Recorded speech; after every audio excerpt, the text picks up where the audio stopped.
All right, guys, welcome back to our new subscriber game. And I'm super happy.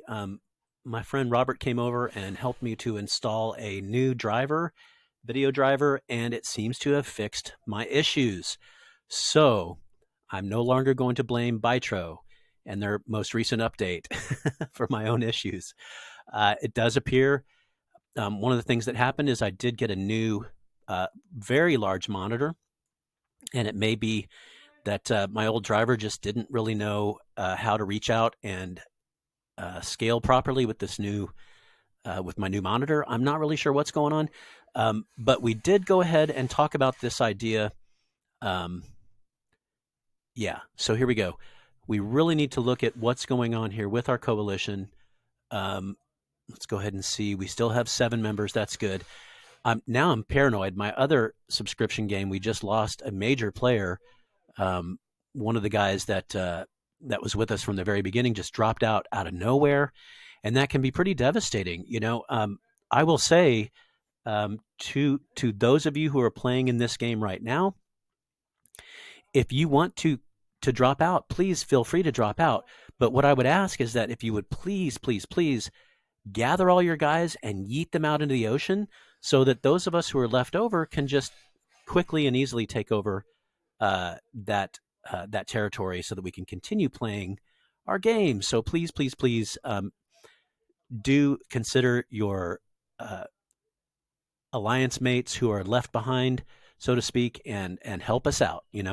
So but it does look like everybody's staying in this one.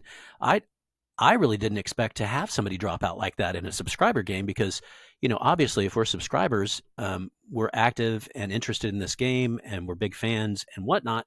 So that took me by surprise in our other subscriber games. So um, thinking that hopefully moving forward, if somebody does want to drop out, go ahead and drop out, but gather your guys and send them into the ocean so that we can take over easily. So I think that goes without saying. Most of my subscribers have made comments along those lines. It's like, hey, it's okay to drop out, but please, be respectful of those who remain behind. Okay, so you can see I'm continuing to attack on up through the middle here. You can see the blue is just staggeringly blue. You can tell also that my morale is suffering. I'm so far away from my homeland down here. I think I eventually, really, I need to move. I'm going to at least move move it up to here. I'm going to move my capital up to here right now. Whoops, no, I won't. I need a little bit more material. It does look like I have enough. Not really. Don't have a lot of silver either, so I'll have to wait to do that. But I will move my capital at least this far north to begin with, and then think about moving even further north as we move into West Africa up here and see what happens from there. So interesting stuff. I do want to point out to anybody who's around that Uganda is open. Anybody wants to conquer into Uganda, go for it. There is still a territory down here, North Madagascar. Um, Anybody who wants to, feel free to take that. Anything that's beige on my map is open season. Darfur, take it away. And then, of course, anything north and west up here is also available. So conquer away. Not a whole lot to say at this point in time, to be honest with you. I've picked up a few double tiles, so I've been building factories on those, and cannon as well. So I will have some cannon on the map moving north soon.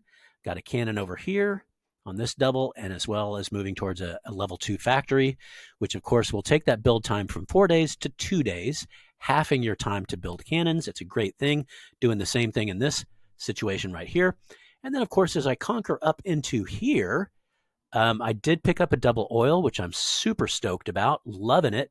And I went ahead and built a railway first, because that'll improve my resource collection, but will also improve my movement through this region. Should be building a railway in both of these tiles. Yep. So again, trying to keep that rail system going.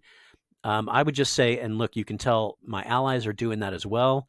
And just if we all kind of do our part and try to build railways in those double tiles. So, for instance, uh, Belgian Congo West, go ahead and build a railway here in this double iron. It'll help your own resource development, but it'll also help us moving north. You can see over here, South Angola has built here and here. Those are both double tiles, so they're serving their own interest as well as providing that much needed boost to speed as we all try to conquer northwards. All right, guys, that's about it. There's not a whole lot to say. Let's just keep up the good work. We're doing great. Let's go ahead and check over here to see how we're doing in terms of reward points. So let's see. We'll start with our coalition reward status. Okay, we are in first place, tied for first place with Ashan. And then let's, of course, come over here to coalitions and let's look at that province level stuff, which I'm all about. And it looks like we are in third place when it comes to the number of provinces. So again, in part, that's because we're having to move so far overland to conquer new territories. And then, of course, it's also taken into account the like 6 to 8 people who are with us but are not in that core alliance. They don't get counted in that core alliance group. But as far as I'm concerned, they're still part of the mix. So that number is going to be low, not really reflecting our true power here in South and Central Africa. So, all right, guys, thanks for checking in. This is our new coalition game, and things are going well. Let's just keep it up, keep conquering northwards, guys. Good work. All right, adios, amigos.